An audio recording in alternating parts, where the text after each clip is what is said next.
All right. Well, good morning. Happy Saturday. Donnie Schenkel, Brian Neitch. Gentlemen, Morning. Good morning.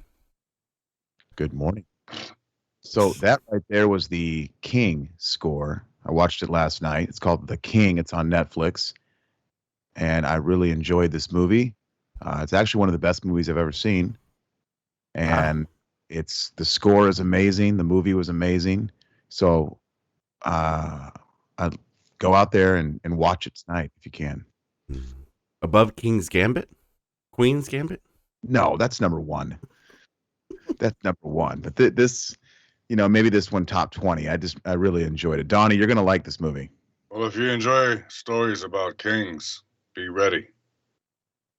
Oh, We're yeah. about to get into the shepherd boy who became a the warrior who became a poet, the poet who became an outlaw, the outlaw who became a king.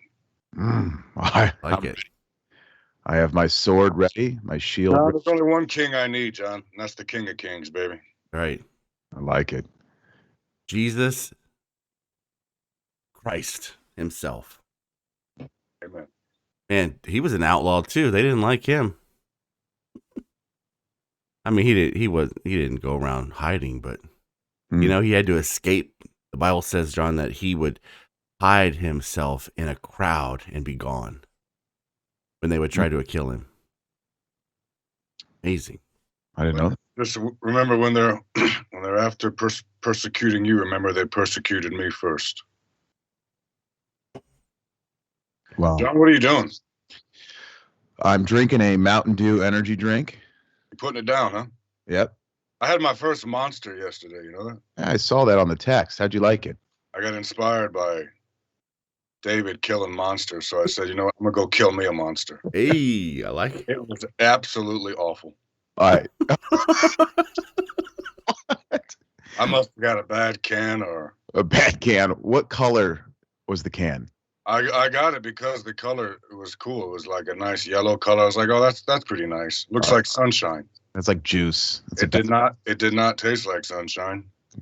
No. Whatever that's supposed to taste like, it tasted awful. That's what you does.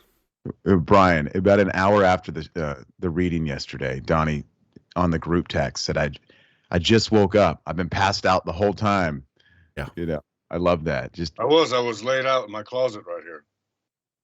Now, I'm sure you're saying, why are you in a closet, Donnie? And why are you in a closet? This is what I was thinking. Check it out. Tell me if I'm wrong. So when I'm talking to you, I want to try to help to make it sound clear, right? Because I don't have a fancy microphone. Mm. So I came into the it's not a little closet. It's not like it's weird or anything, but it's like a closet. And then I put moving blankets pinned up around the walls to cut down on the echo. How do I sound? You sound good. It's work.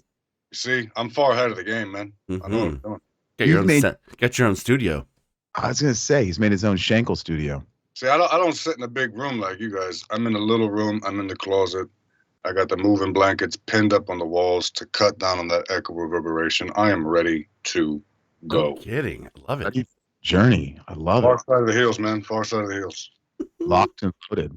Well, let's get to it, everybody. Open up your Bibles. 1 Samuel chapter 18. We do read out of the New Living Translation. Continue on with us through this journey. And thank you for joining us. Will Hawkinson, good morning on the chat board. And let's see. Yep. Perfect. Well, dear God, thanks for bringing us together. And we're so blessed to be here on this earth on this Saturday morning. Look after us today. Look after our friends and our families. Keep our families and friends safe. Thank you for your Bible. Thank you for your word. Thank you for the air in our lungs. And all the good we have in our life is from you. We're so grateful. Amen. Amen. Yes.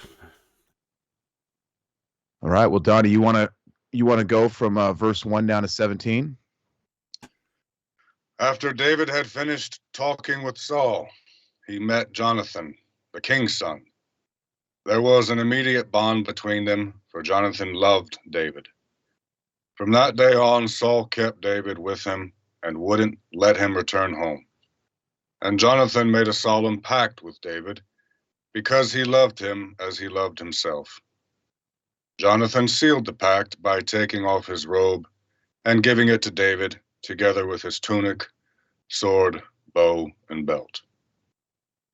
Whatever Saul asked David to do, David did it successfully. So Saul made him a commander over the men of war, an appointment that was welcomed by the people and Saul's officers alike. When the victorious Israelite army was returning home after David had killed the Philistine, women from all the towns of Israel came out to meet King Saul. They sang and danced for joy with tambourines and cymbals. This was their song. Saul has killed his thousands and David his 10,000s. Oh boy. Oh man. That's it right there. Yep. That line, that's what sparked the envy. That's right. The song to David. All these girls, you imagine, they're just happy, giddy, frolicking. And Saul's like, what about me? I like the story of the introduction of Jonathan into this when it says, and Jonathan made a solemn pact with David because he loved him and as he loved himself. Remember, to say that you love, at least at this time, when a man loves a man, we still have the tribal mentality. I guess you can say it is. Mm-hmm. Still reminiscent. And when you say that you love someone, you pull that person into a political bond with you, a pact. You pull that person into the family, you know. Yeah, huge. This is a huge relationship. Like, this is the king's son and the future king, right? Strong. This is what every man needs. They need another man in their life that they love, that they can die together with and run together with and share secrets with. Well, we were just talking yesterday, I think off air, about the relationship with Caleb and Joshua. Kind of like Klokov and Chikishev back in the day, you know, the duel. And here we have now, you know, look, don't forget, I mean, Jonathan is a mighty warrior, an absolute savage, you know, a lion-hearted warrior. Yes, he is. Multiple amazing battles that we just read a few chapters ago, that brave one where him and only a handful of men went up and, you know, beat the Philistines, Lord willing. And so for Jonathan to say, I love David, you know, that says a lot to David, about David. Also, but look here, though. It says there was an immediate bond between them. So there was also love coming Jonathan's way, too, where David respects and loves Jonathan. Right? So here's two mighty warriors that are just bonding, connecting, and respecting each other. Really, really cool imagery here. I think it's also a precursor of, excuse me, things to come. When you love someone like that and that person is taken away from you, as we will find out later, what will that drive the person who is left to do? What will happen? How will that person respond? Sort of like the story of Achilles and Patroclus in the Iliad. When Patroclus was killed, Achilles got pissed, basically. Yeah. Oh, he was hurt. He was mad. And now it's anything. I'll do anything. He'll walk by himself to the gates of Troy to destroy whoever hurt him. You know, it was crazy. Yeah, this is the shepherd boy. He's now in the royal court. Yeah. I love how God loves the shepherds. And why is that? I think to myself, you know, Moses was a shepherd. Jacob was a shepherd. David is the shepherd. Why? Because shepherds have experience with tending the flock, with taking care of the people, with taking care of sheep. They have a beginnings taking care of others. So when they're put into a more powerful position, they can also draw upon that experience, those lessons, and do the same for people. Does that make sense? Yeah, and I think too, Donnie, to add to that, it's a great point that, you know, they have a humble upbringing. You know, their hands are dirty. Yes. They're hardworking. It's kind of like when Caesar looked at Maximus in Gladiator. I want you to be Caesar when I die. And Maximus said, I don't want to be. I just want to go home to my family.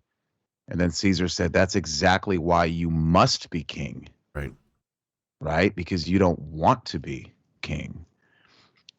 I think a lot of these people like David, they never really saw this coming, and they were happy with their life probably. Well, yeah, And this yeah. yeah, this entitlement. This is another example of today. We're about to see where, you have a thankful person who's loving life, doing what he's doing by himself sometimes out there in the woods. And then you have this entitled. Now, he's adopted this entitled attitude. Look at everything should be I'm jealous of everything. I'm insecure about everything. And then you see these two worlds collide. Getting good. I like that when you said, John, God chooses the men who get their hands dirty. Kind of reminds me of Jesus choosing the workmen, the stonemasons, the fishermen, men who have trades and crafts, men who build things, men who create things. Hard workers. Yeah, I Love don't it. want to be taught weightlifting from a coach with nice hair, new clothes, and smells nice. I want to be taught weightlifting by a rugged warrior. And that's a compliment to you, Donnie, of what you taught me in weightlifting. Somebody who has dirt under the fingernails. Always observant. I mean, that's how I learned. It's the best way to learn. Anyone, I know this isn't a weightlifting show that we're doing, but be observant. Watch. Spend a lot of time watching others lifting, and then that will lead you in a direction to give you a good start. Pay attention is what I'm trying to say, especially when you have teammates and those around you. I watched you. I learned so much from you. I watched other lifters that I lifted with, and I learned so much from them. It just makes you eventually a better lifter, your own lifter eventually. But you have to watch. You have to be observant. Watch out for the shepherds. Watch out for the workmen. Yeah. Learn. I mean, Donnie, remember Martin Pashoff? Watching him lift? Absolutely. Man, life changing. Be observant. Be observant, gentlemen. Watch. Yeah. Yeah. Oh, that's the best. Sit back and watch. Just like David. You know why he's so good now? Saul made him a captain right away. He was a captain. He led thousands of sheep. And he would bring them back in. Go get them. Right. Hurt them. I mean, the man was this perfect scenario for him to rule over these men in the army. Absolutely. Yeah. This made Saul very angry. What's this? He said. They credit David with 10,000s and me with only thousands. Next, they'll be making him their king. So from that time on, Saul kept a jealous eye on David. The very next day, a tormenting spirit from God overwhelmed Saul, and he began to rave in his house like a madman. David was playing the harp, as he did each day. But Saul had a spear in his hand, and he suddenly hurled it at David, intending to pin him to the wall. But David escaped him twice. Saul was then afraid of David, for the Lord was with David, and had turned away from Saul. Finally, Saul sent him away and appointed him commander over 1,000 men. And David faithfully led his troops into battle. David continued to succeed in everything he did, for the Lord was with him. When Saul recognized this, he became even more afraid of him. But all Israel and Judah loved David because he was so successful at leading his troops into battle. Finally, Saul sent him away and appointed him commander over 1,000 men. Looks like Saul's trying to get rid of David, huh?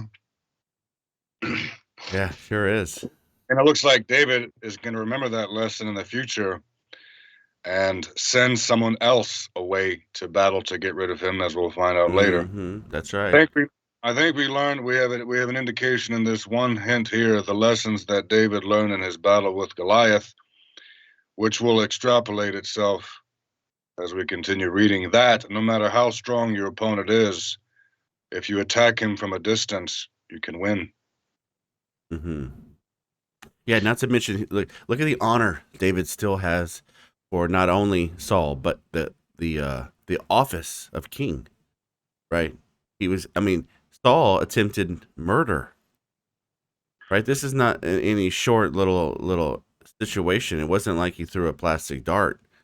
He was killing. He was trying to kill David in a fit of rage, or whatever that was happening. And so, what does David do? Continues to honor him, continues to serve him as captain of his army.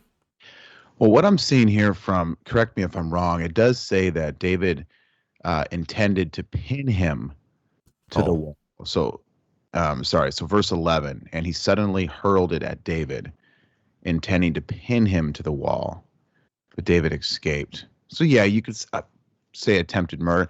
To me, I almost kind of look at this as Saul actually respects and loves David, but is just so insecure and jealous that he didn't want to kill David, but he kind of wanted to kill David. And he's mad at David. He doesn't really know what for, but he still has enough respect for David and knows how talented he is, and because the Lord is with him, to put him in command of all the military men. So I feel like Saul is just very complex with his emotions here. Well, what do you guys? The words in King James is smite, right? That's to take down, to destroy. So I don't think so. I'm a little different in that thought process. That I believe at that moment that you remember, Saul is jealous. He's got these women out there singing songs in front of the whole royal court.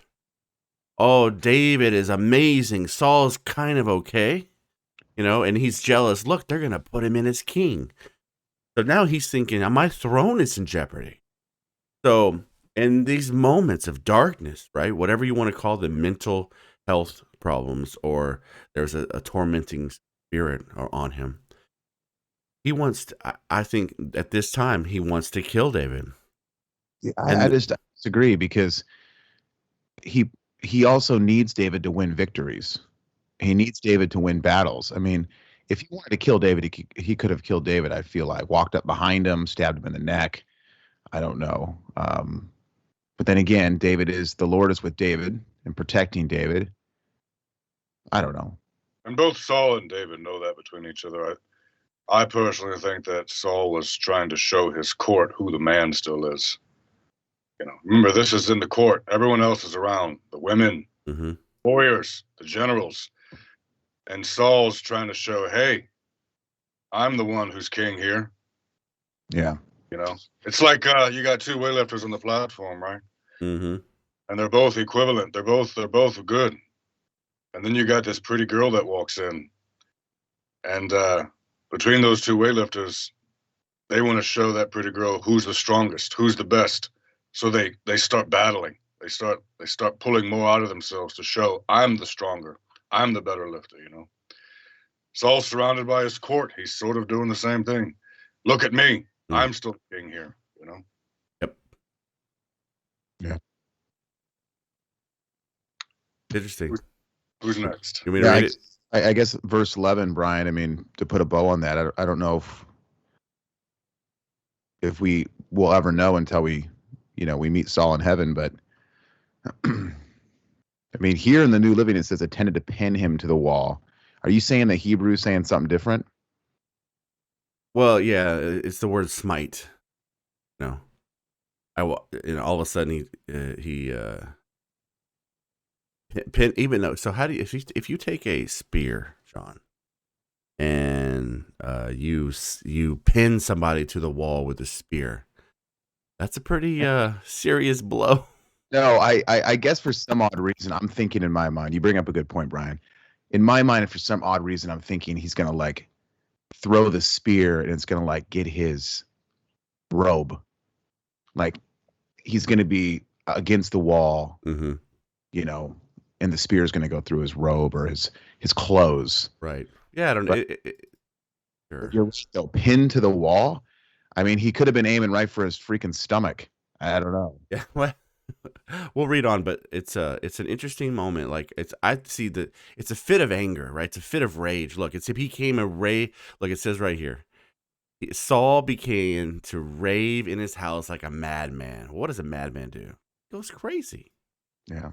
You know. Right. Anyway, it's an interesting relationship for sure.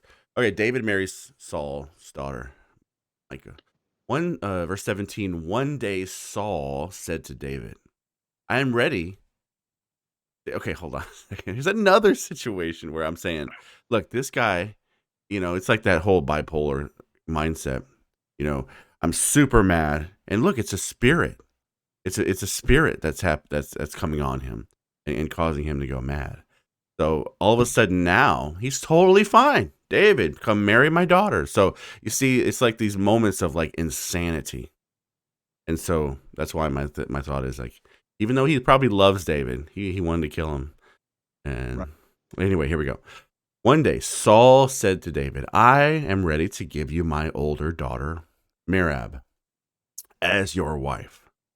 But first, you must prove yourself to be a real warrior by fighting the Lord's battle." For Saul thought, "I'll send him out against the Philistines and let them kill him, rather than doing it myself." Dun, dun, dun. That's a good foreshadowing. Verse 18, "Who am I?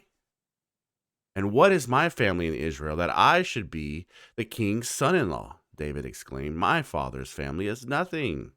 For when the time came for Saul to give his daughter Merab to marry in marriage to David, he gave her instead to Adriel, a man from Meholah.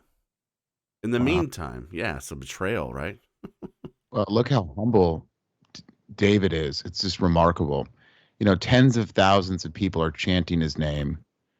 The Lord is with him. He Mm-hmm. killed Goliath, chopped his head off, and he goes, "Who am I? And what is my family in Israel that I should be the king's son-in-law?" David exclaimed, "My father's family is nothing." I mean, so humble here. Yeah, he won her, essentially, right? In that battle of Goliath. Verse 20. In the meantime,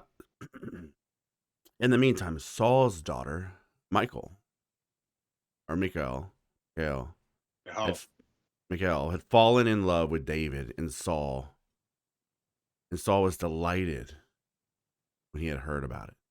"Here's another chance to see him killed by the Philistines," Saul said to himself. But to David, he said, "Today you have a second chance to become my son-in-law." Then Saul told his men to say to David, "The king really likes you, and so do we. Why don't you accept the king's offer and become his son-in-law?" Hmm. When Saul's men said these things to David, he replied, "How can a poor man from a humble family afford the bride price for the daughters of a king?" When Saul's men reported this back to the king, he told them, "Tell David that all I want for the bride price is 100 Philistine foreskins. Vengeance on my enemies is all I really want." But Saul had in mind was that David would be killed in the fight. See, Hmm. he did want him killed deep down in his heart. Yeah, no, you're right. It's definitely coming out now. Yeah, So yeah. you were definitely right. It's really sad how Saul wants to kill David. I mean, I understand that you might be a little jealous. You know, who's not? Sometimes, like Donnie said, two weightlifters in a gym, and let's say one weightlifter is winning the gold medals at the meets, you're kind of winning silver. The other lifter's training better, getting more love from the coach. We're Yeah. only human. We're only human, guys. I mean, yeah, the other lifters might be a little jealous. It's okay. It's not okay, but it's okay. We're humans. But to want to kill David just shows that he is a really twisted man. And if anything, my heart kind of breaks for Saul. Especially as we read when we were introduced to Saul, he was such a loving, kind man, humble beginning, didn't really ask for any of this. God worked through him. He was very nice. And now we're seeing him really change with power. And that really makes my heart sad. It's terrible. Power, jealousy. I mean, you have this guy who's he fears now, and he rightly so, but that he's going to take his throne because all the people love him. Notice one of Saul's main problems is he's not really looking to God for his confirmation, right? For his love. He's looking to the people. He's looking for his own honor. Look at me. So now all the people love David. Not that they hate Saul, but they love David. And so he now says, "Oh my God, my reputation, my glory, my throne, it's in jeopardy because of this young little man." But that's not true. I mean, obviously, we know David's anointed king, but That's a good point, Brian. I like that. Yeah, awesome. I like what you said also when I mentioned a little bit earlier too. You said talk about foreshadowing. Remember, there's no precedent yet, so everything that Saul does is an example for David to respond the same way, similar situations, which we'll find. Right, yeah, because his dad Jesse is still back home with his children, right? His boys, some of the boys are in the military, but the other ones aren't. So almost like David's father Saul becomes somewhat his father figure. He's learning all these traits, and he's in the prime of his learning days, his 12, 13, 14, 15. He's looking up to these leaders, He's seeing a bad, evil king. We're going to find out. Yeah. Verse 20. Yeah, David at this time in the court, he was writing the Psalms. Yeah. As a poet. Yeah. Oh, wow. I didn't know that. The Psalms that we'll get to, certainly the first half of the Psalms, I believe it is, that is, some disagree, but many say that is given credit to David to writing those. This is the time when David is composing those Psalms. Those hymns. He wrote most of them exactly right. I mean, he's troubled right now. Think about it. John, the king in all the most powerful country in the world, right? Because everybody knows that God is on their side. The stories are throughout the whole land. He wants to kill David. And, so David's got pressure on him, whether he knows fully yet. He's got this pressure on him like, God, I'm in trouble. What am I going to do? And the thing is, this might be a false statement, in my opinion here. I don't think he wants to kill David, but the darkness is wanting him to kill David. I think Saul, as we met a few chapters ago, does not want to kill David. I think that Saul turning away from God for the most part, disobeying, like you said, Brian, not praying, not asking God for advice, and just being his own man, making sculptures of himself, etc. That's the Saul that wants to kill David. Well, yeah. I agree with that, and I think you're onto it. I think Saul does not want to kill him. Saul wants to be rid of him. Mm.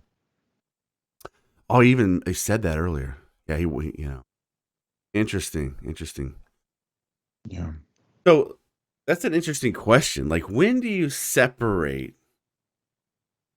Yeah, that's a good way to say it. King. Yeah.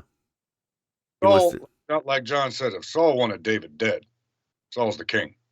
Mm. But granted, you got to remember there's also the law.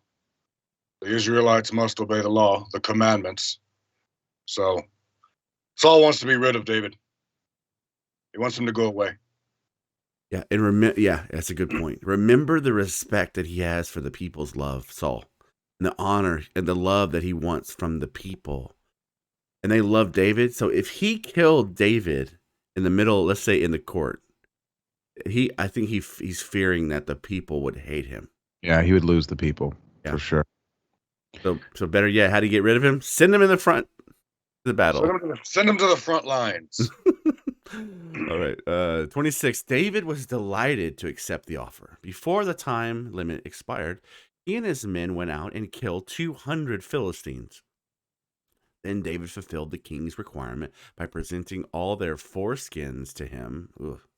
So Saul gave his daughter Michal to David to be his wife. When Saul realized that the Lord was with David and how much his daughter Michal loved him, Saul became even more afraid of him, and he remained David's enemy for the rest of his life. Every time the commanders of the Philistines attacked, David was more successful against them than all the rest of Saul's officers. So David's name became very famous. This reminds me of what Donnie said yesterday on our Bible study of chapter 17 of don't be envy of Michal. anybody's stuff or life. Because, we've talked about this before, we're not on this planet long. You blink and you're dead. And so you have this short time on planet Earth. Why spend it with hate in your heart? Why spend it envying somebody, being jealous of somebody? Why can't we just wake up every morning? And I wish Saul would just wake up and say, "Oh, Lord, look what you've done for me. Thank you for blessing me with king and these amazing people and this fruit on my table. Like, I love you, God." Like, why can't we have that attitude? Like, why do you have to spend your short time on planet Earth being jealous of somebody? That's really sad. Main difference here is, I wish everyone would do that. The problem, and it's right here in David versus Saul. David runs to God when he falls. David falls down on his face and says, "Oh, I've sinned." Oh, when someone tells him, "I've sinned, Lord, forgive me." David does that. He asks and runs to the Lord. Saul is prideful and says, "I ain't doing none of that. Forget that. I am the king." Right? So that pride and envy, that stops you from that mercy, that loving heart. Right? So now it says that he's afraid, he's envious, obviously, and jealous, and now he's the enemy of David for the rest of his life. And it just keeps getting more and more. He's like, God is with David? That son of a, that jerk. I want him down. I want him dead. Right. So, and the more I push forward on this man, the more God blesses him, the more successful in attacks against our enemies. God, it's just burning me up. So jealousy rottens you. The Bible says in Psalms, it's cancer. It's sickness to your bones. So what's happening is he's not throwing himself back on the mercy of God. Saul is not running back to the throne and saying, "Oh, Father, what do I do?" He's still in his own power, believing the lies of the enemy, and that's the problem. Donnie said it the other day, earlier. She said that moment where those women honored David and didn't honor him the same, all hell broke loose in Saul's life. The only solution is run back to Jesus or run back to the Father. He made a way. His heart used to be correct. But as you notice, John, power. And Donnie, remember, God prophesied through Samuel, kings will be wicked and they're going to be evil. And what happened is this power, the power of the kingship, the power of authority has changed the heart of Saul. Yeah, absolutely. What do you think, Donnie? Proverbs 14:30, a sound heart is the life of the flesh, but envy, the rottenness of the bones. And I'm glad you brought up Samuel. Who's chronicling this? Remember, how did Samuel open up? Who did we talk about first? Who's witnessing this? Who's writing this down? Who's relating this story to us? Don't forget the narrator. But Samuel in the court, he's telling us what's going on here. He's showing how Saul's envy is catching up with his leadership and how he's out to get David. He's out to get rid of the person the musician who he initially loved. Musician who he originally loved. Yeah. Let's find out more, huh? You imagine Saul? Yeah, let's go next chapter. You imagine Saul's like in his bed, in his room, at his desk. I brought this one in. I gave him his position. Wrong. Well, Saul. Bud Pierce has a great comment here, and then we'll read 19. He says, "This is Gladiator. Saul is Commodus. Commodus. He can't kill David, Maximus. The people will turn on him, Maximus the merciful." It's the Good same plot. point. It's the same. They took it straight from this story. Didn't I tell you yesterday? All stories, all truth comes from this. Yeah, Mm. you sure did. So funny how everything leads back to the foundation text. What was the first book? Yeah. Printed on Gutenberg's printing press. What was the first book? Mm. Gutenberg's printing press, probably the greatest invention ever in mankind, because it started to educate the people. What was the first book? The Bible? Yep. And then all books sprang from that first book, that first reading. Amazing. And the Bible, the Bible in truth is not a book. It's a library of books, library. A collection of books. So all truth, all stories, all movies, all things that you know of, everything that you know of in your brain, it's hard to wrap your head around this. Everything that you know, all the truth that you know, comes from here. Bingo. Mm. Bingo. That is exactly Whether right. you believe or not, this is where it comes from. That is so well said. That's why this whole idea, John, of atheism is such an empty argument, because you don't know a world, you don't know one thought with a foundation that's not from God, from the word of the living God, from the truth of the Bible. That's the beautiful thing about it. So standing here, even talking about what's right or wrong, etc., proves the fact that God is the King of Kings. Yeah, that's a great point. Amen. 1 Samuel chapter 19, New Living Translation. Saul now urged his servants and his son Jonathan to assist David.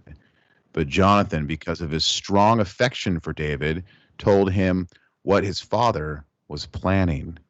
"Tomorrow morning," he warned him, "you must find a hiding place out in the fields. I'll ask my father to go out there with me, and I'll take him and I'll talk to him about you. Then I'll tell you everything I can find out." That's great. Jonathan's going to bat and siding with his dear friend David. Verse 4. Was that Donnie? I didn't say anything. Okay. The next morning, Jonathan spoke with his father about David, saying many good things about him. "The king must not sin against his servant David," Jonathan said. "He's never done anything to harm you. He has always helped you in any way he could. Have you forgotten about the time he risked his life to kill the Philistine giant, and how the Lord brought a great victory to Israel as a result? You were certainly happy about it then. Why should you murder an innocent man like David? There is no reason for it at all." Verse 6. So Saul listened to Jonathan and vowed, "As surely as the Lord lives, David will not be killed." Oh, that is a big vow there, big promise. Yeah, what do you think? You think he'll uphold that? We'll see. Verse 7. He swore to the Lord right here. Yeah. Verse 7. Afterward, Jonathan called David and told him what had happened. Then he brought David to Saul, and David served in the court as before. War broke out again after that, and David led his troops against the Philistines. He attacked them with such fury that they all ran away. Wow, if I was the Philistines, I'd just give up by now. Verse 9. Hold on, can we just say another thing about courage and David? Look at this. In verse 7, Jonathan told David what happened, but he then brought him back to Saul, and David served in the court. That is some trust. Well, look, here's a man, a young man, who went against and killed Goliath. I don't think David fears Saul at all. I think everybody does. Saul's the king. But that's it. I think that David is not fearless, or he's fearless because he knows he has the Lord. So David's going, whatever. It's just a dude. It's just a guy that's in power. I know God's going to protect me, and I'm going to be okay. Again, we're seeing David be fearless in all of these situations, not only in battle, but in politics in the castle here. That's well said, John. I think you nailed it.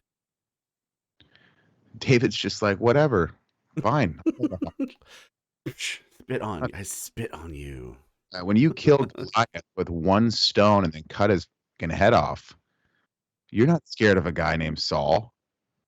Yeah, no kidding. Yeah, you imagine? Still. And notice he wasn't so prideful either. He wasn't like, I'm the one. Look at me. Of course, he kept the head, but he didn't carry that pride around for the rest of his life, Anyway. I think it was more with carrying the head. I take that more as Israel pride. Like, hey, guys, look what we did. We're victorious. Oh yeah. Well, it was like the day when you walk around for an hour or two with the gold medal from nationals, right? I've never done that. Obviously, y'all have, but you have this moment of, look, I'm going to celebrate this moment. That's different than true pride, hateful pride.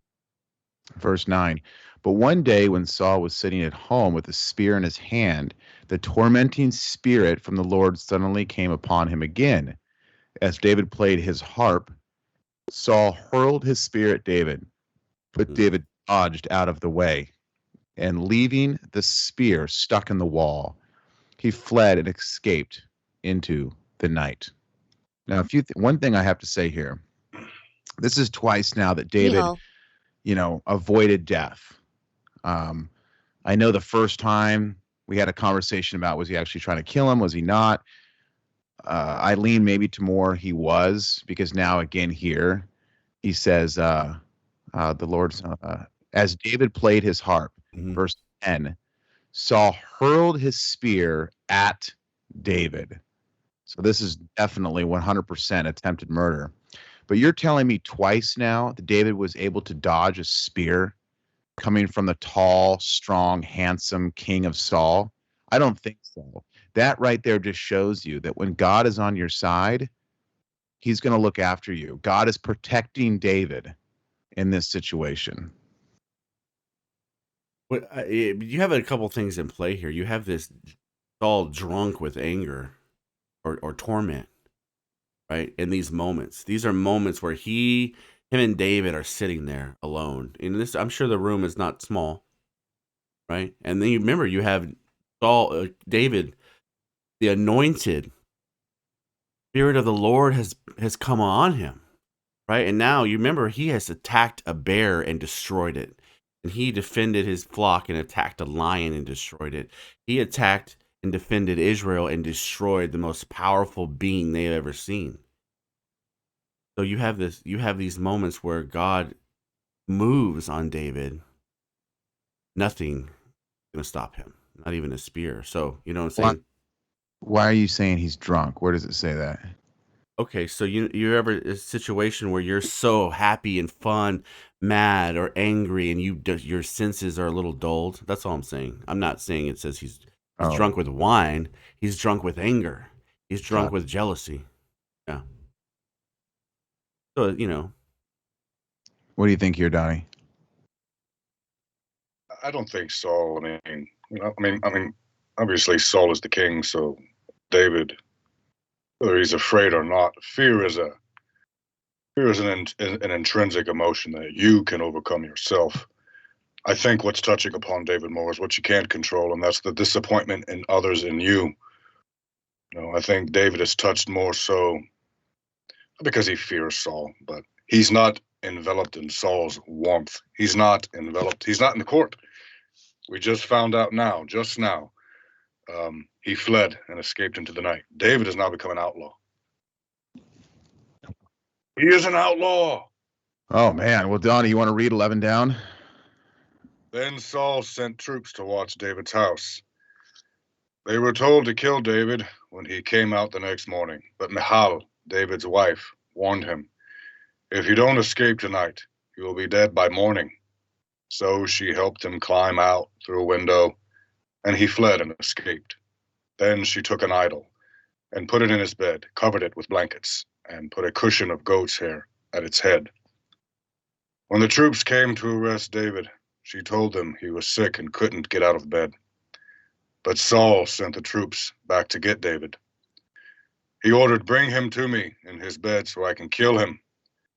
But when they came to carry David out, they discovered that it was only an idol in the bed with a cushion of goat's hair at its head. "Why have you betrayed me like this and let my enemy escape?" Saul demanded of Michal. "I had to," Michal replied. "He threatened to kill me if I didn't help him." So David escaped and went to Ramah to see Samuel, and he told him all that Saul had done to him. Then Samuel took David with him to live at Naioth. When the report reached Saul that David was at Naioth in Ramah, he sent troops to capture him. But when they arrived and saw Samuel leading a group of prophets who were prophesying, the Spirit of God came upon Saul's men, and they also began to prophesy. When Saul heard what had happened, he sent other troops, but they too prophesied. The same thing happened a third time. Finally, Saul himself went to Ramah and arrived at the great well in Seku. "Where are Samuel and David?" he demanded. "They are at Naioth and Ramah," someone told him. But on the way to Naioth and Ramah, the Spirit of God came even upon Saul, and he too began to prophesy all the way to Naioth. He tore off his clothes and lay naked on the ground all day and all night, prophesying in the presence of Samuel. The people who were watching exclaimed, "What? Is even Saul a prophet?" It really points out the fact that we have all these limits that we put on God. But look, all these men, not just Saul, but all these men prophesied. The Spirit of the Lord came upon them. Right? So it's as the Spirit wills, Paul writes in the New Testament. Right? Not all these fundamental things that we write down and say must be this way, it must be that way. You know, we're so legalistic at times. It's when God wants something done, he does it. And he doesn't the rules don't always look right. But when the Spirit wills it. Look, all these men, Saul's men, start prophesying. It's amazing. Could you guys help me a little bit on this from, basically from like, from 17, 18 down? I don't really fully get what's going on. So, I mean, obviously, well, Saul is attacking David and running after him, right? Because they found out that, where he is and hiding.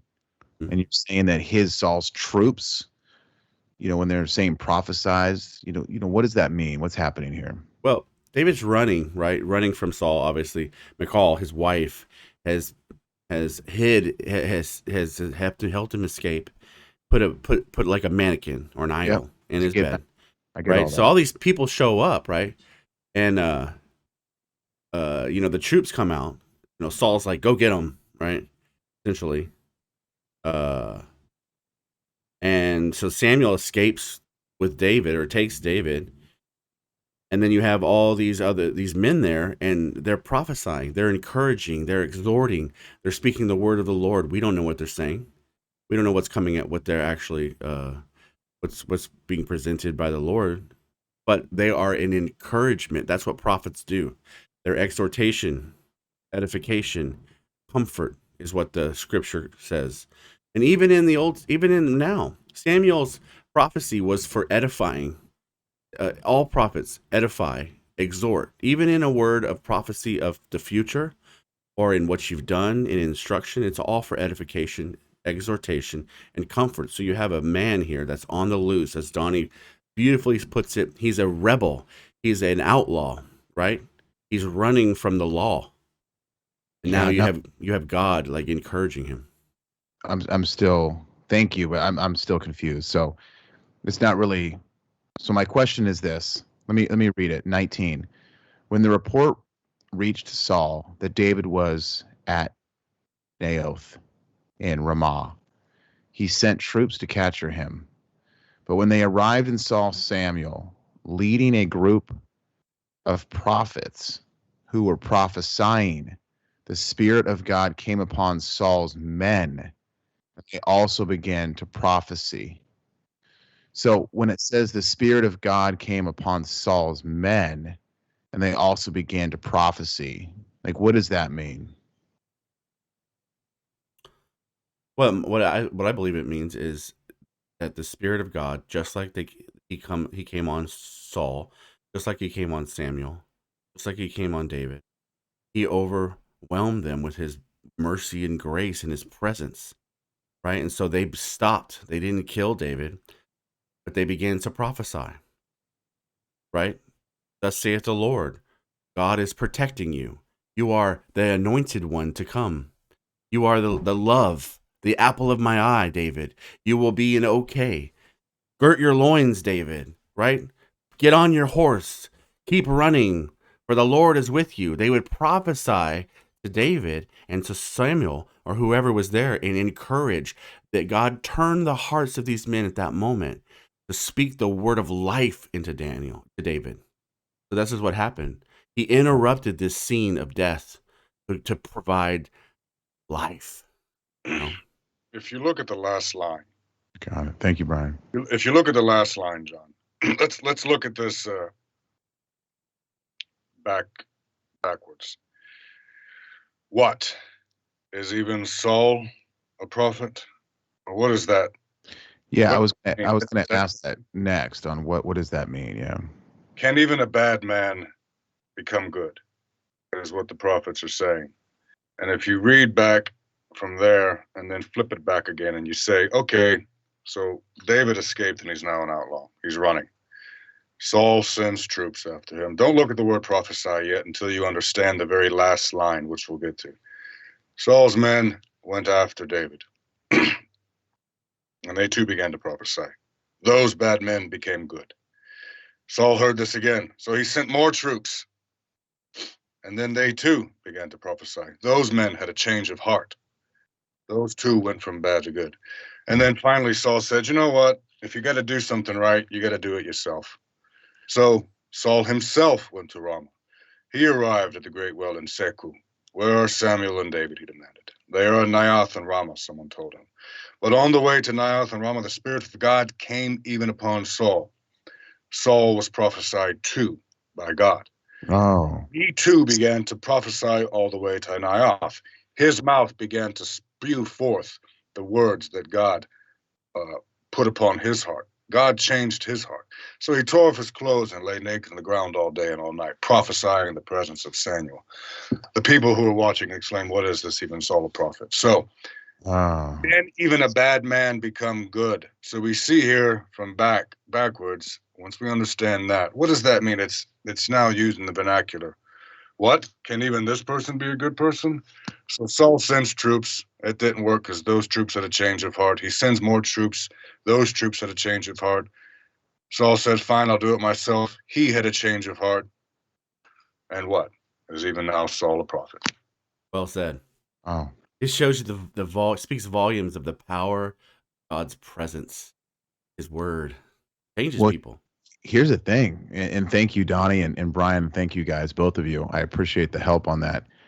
Can I say something? God is so good and he's so merciful. Check this out. When we first met Saul a few chapters ago, God was with Saul. God anointed Saul. God made Saul the king. God made Saul a prophet.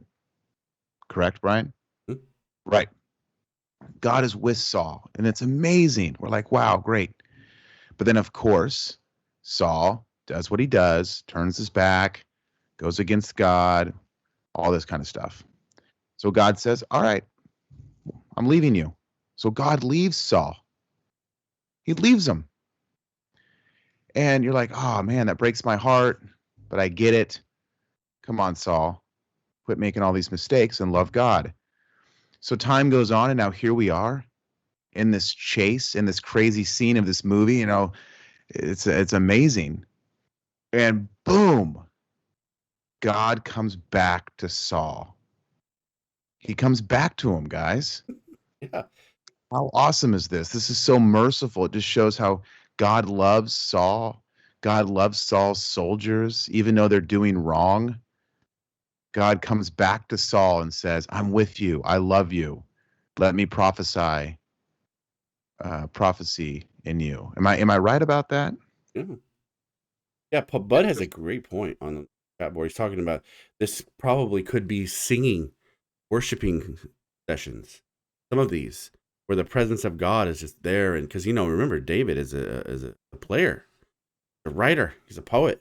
He loves worshiping the Lord, and that happens. You begin to prophesy in psalms, hymns, and spiritual songs.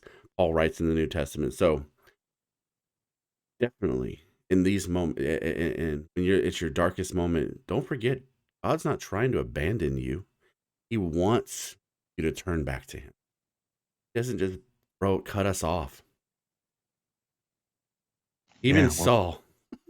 Even Saul. Well said, Brian. Donnie, you with me on that? I'm with you completely. Look, whenever you get confused when you're reading something, especially from the Bible, just read it for what it is. Don't try to interpret it. Not that you're consciously trying to do that, but I've read through many of things throughout the Bible, and it's difficult to understand, especially when this is a great translation. I'm glad that I asked Brian, where'd you guys find this, and he said you found it. Usually you have to research and work harder to figure out what message is being laid out, but when you trip up and you start to get confused, just read it for what it is and see what it says. And if it doesn't make sense then, it will make sense later. It'll be explained later on. You guys want to do one more? We're done. Let's see here. I do have to go because it is a long one too, but we could do 20 and 21 tomorrow. Yeah, we can. I have a in the morning, unless we do it super early, but that's super early for Johnny. I leave here at 7:15. Yeah. Yeah, sometime. What about you, Donnie? You want to do another one? I'll let you know. I mean, I don't think I have anything going on tomorrow, but I'll let you know. That was good. I really liked reading that 18 and 19 with you guys. It's so cool to read it with other people. I think I brought that up earlier, how studying with other people. Usually I'm used to studying it by myself. But it's nice to read this with you guys and to get a better understanding of what's going on through other people's eyes, We'll see. Yeah, I'll let you know if I can be on tomorrow. Yeah, either tomorrow or Monday. But I agree with you, Donnie. It's fun to read with you, and it's a great journey. So glad to have you all the time, and thank you guys for helping me out toward the end here. Just what an amazing story. Gosh, here we go. Saul falls to his face. God is back with him. Shows God's mercy. Just always at that front door, just saying, just give me a hug. God just wants to love you, and He wants you to love Him. It's that simple, and you see it right here. David's on the run. Hopefully, he's safe. Samuel, like Donnie said, is writing all this down, capturing all of this. Which is amazing. I mean, there's just a lot going on here. I could do this for hours with you guys. Yeah. You know what? Me too. Can I say one thing that just kind of struck me, John, and as you were talking? You're talking about the mercy of God. God still, I know you got to go, but God still accepted Saul. Saul has a murderous heart, right? He has been wanting to kill and get rid of this jealous spirit, this man, this king. He's a bad example. Everyone sees it. He's out in the public now saying, I want to kill him no matter what. Send my men. I'll go and do it. Everyone sees it. But yet the murderous heart, God still has mercy. It's not the little white lie. Oh, He can forgive the white lie. Oh, He can forgive. I stole $5 from my neighbor. He forgives and has mercy on the murderer and the murderous heart, the jealous heart. It's not sin. It's not sin that disqualifies you. It's you rejecting King of Kings that disqualifies us. I like that Saul's like, hey, Michal, why did you let my enemy escape? Hey, I had to. He threatened to kill me if I didn't help him. Yeah. The white lie. Yeah. I know. Yeah. In midst of battle, those are okay, right? Yeah. Okay. I didn't help him escape. Yeah. What are you talking about? Wasn't me. He had a knife to my back. What did she say? Yeah. Well, you want to pray it out, Brian? Sure. Yeah.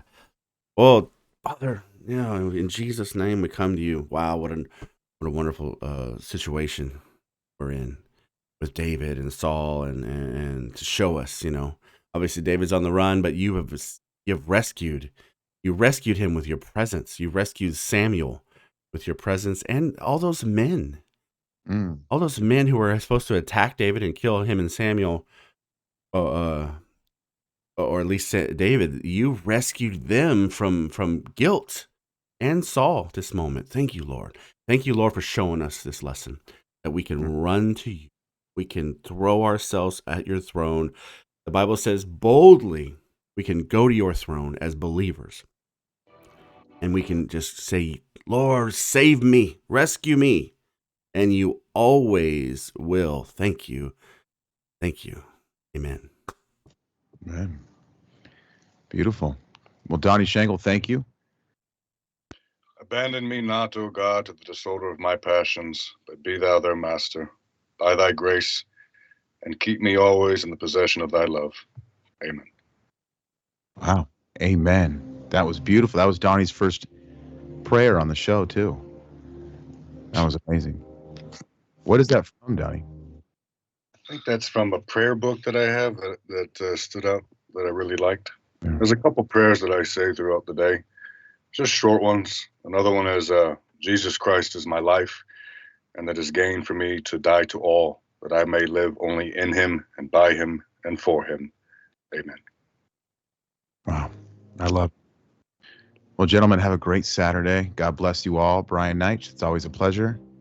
Donnie Schenkel, we'll see you guys back probably Monday. And may God be with you. Godspeed. Let's keep our swords up. Let's fight the demons. Let's walk with Jesus. Amen. Amen.